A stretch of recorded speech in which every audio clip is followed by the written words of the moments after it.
Hello viewers, welcome to back to my YouTube channel.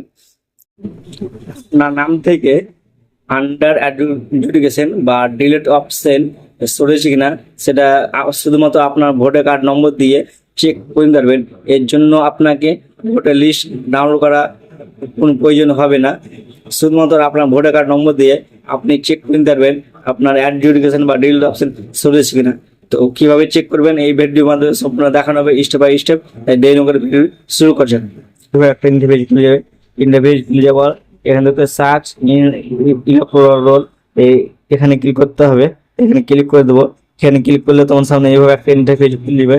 Interface খুলে যাওয়ার এখানে ল্যাঙ্গুয়েজটা set করতে হবে, কোন ল্যাঙ্গুয়েজে তুমি দেখতে যাও সেটা চয়েস করে নেবে। তারপর এখানে এখানে ইপিক নম্বর বা ভোটার কার্ড নম্বরটা দিতে হবে। এখানে ভোটার কার্ড নম্বরটা দিয়ে দেবো। তারপর ভোটার কার্ড নম্বর দিয়ে তারপরে এখানে সিলেক্ট ইয়ার স্টেট, কোন তুমি কোন স্টেট থেকে দেখতে হবে সেটা এখানে চয়েস করে নিতে হবে। তারপর এখানে ক্যাপচা কোডটা দিয়ে দিতে হবে। তারপর এখানে ক্যাপচা কোডটা দিয়ে দেবো। ক্যাপচা কোড দেওয়ার পর এখানে সার্চ অপশনে ক্লিক করলে তোমার সামনে এভাবে দেখাবে ইন আন্ডার অ্যাডজুডিকেশন, মানে তোমার এখনো বিচারাধীন অবস্থায় পড়ে রয়েছে।